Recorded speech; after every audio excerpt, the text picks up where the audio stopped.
तेरे राखाली प्रेम के हमारा जाने शाम हो पाए ऐसा बेबी समझी छाती जे मारा मायती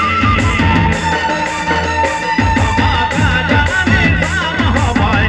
हमारा जाने शाम हो पाए ऐसा बेबी समझी छाती जे मारा मायती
कन्हैया कर अवैया जाएंगे